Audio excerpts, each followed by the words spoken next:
Time now for our Sunrise Smart Start. Happening today, Kirk Ashton is due in court for his arraignment. Ashton is the principal of a Northwood Elementary School in Hilton. He's accused of sex abuse and endangering the welfare of 11 students with offenses dating back several years.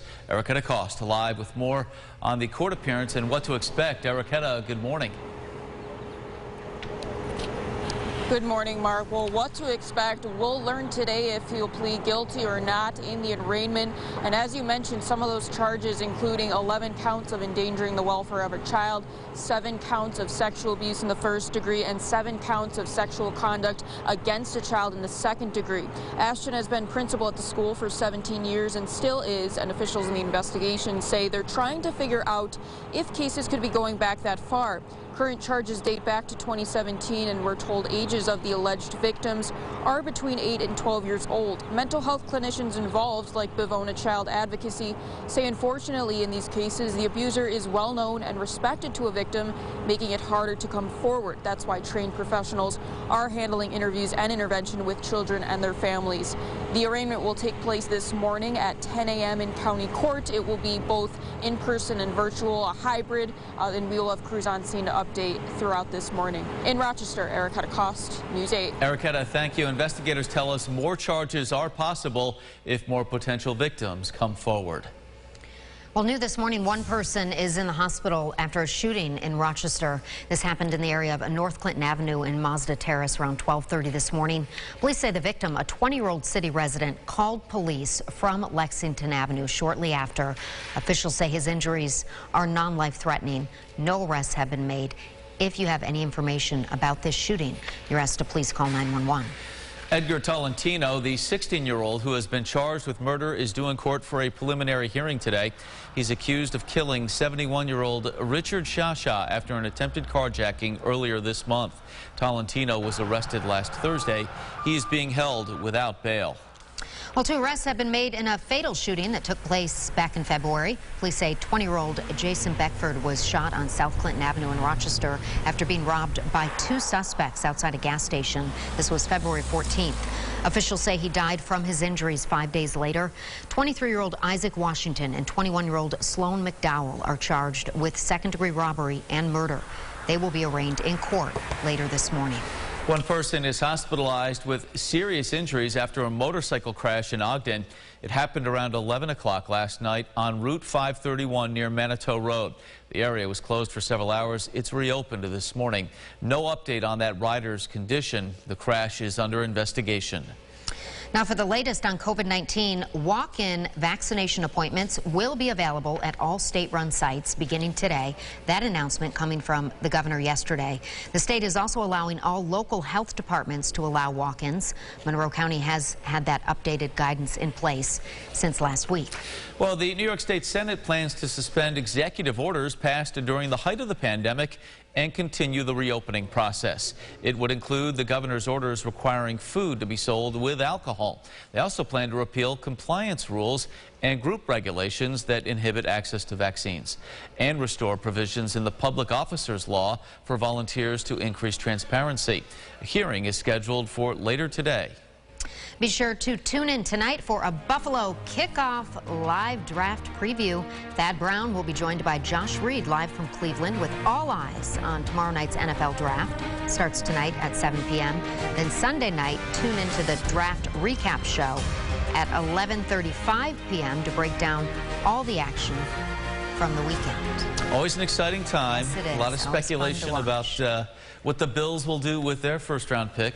Time will tell, James Gilbert. Time will tell. Yeah. Kind of like your forecast. Time will tell. That's how it goes. Right, exactly. We're kind of waiting until we start to see some of those storms fire up. But if they're not, maybe Javaloa looking to mow your lawn. Look at this baby walk forecast. Thank you, Kayla Newport, for this little guy. He is getting a lawn mower ready to go for the season. I love this picture here.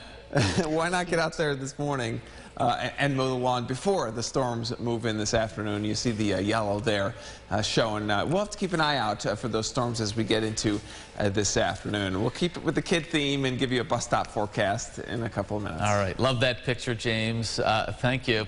Well, let's get a look at the roads with our sunrise traffic. Not a whole lot going on at this hour. The report of a disabled vehicle along 490. We mentioned that a few minutes ago. This is at exit 3. That's the Churchville exit west of the city. Be advised if you're headed that way. Other than that, no major backups on either 490, 390, or 590 at this hour. All right, President Biden will give his first address to a joint session of Congress coming up tonight. The president plans to outline his next major legislative priority, a $1 trillion package focused on children and education. Washington correspondent Jesse Turnier has a preview of the big address. We have begun in a very good way. Democrats make the case that Americans are better off now that their party controls the White House and Congress. Delivering shots in arms, money in pockets, people in jobs, children in schools, and so much more. Michigan Congresswoman Debbie Dingell celebrates the accomplishments of President Biden's first major legislative win. And Senate Majority Leader Chuck Schumer looks ahead to possibly the next one, an infrastructure package or a second plan the president will unveil tonight that includes paid family leave and free preschool and community college. As big a bold a plan as we can get, we're going to get. But Republicans like Louisiana Senator John Kennedy remain united in their opposition against President Biden's proposals and the tax increases he's floated to pay for them. He clearly believes that he can tax, spend, and regulate our country into prosperity. Senate Minority Leader Mitch McConnell argues the president ran as a moderate calling for unity, but has not governed that way. The Biden bait and switch. White House Press Secretary Jen Psaki says President Biden will also focus his address around police reform, immigration, and gun safety. He certainly recognizes the important opportunity that this offers. South Carolina Senator Tim Scott will give the Republican rebuttal. An excellent outline of what our party believes ought to be the direction of the country. And lawmakers say that they do feel safe attending tonight's address after January's deadly attacks at the Capitol.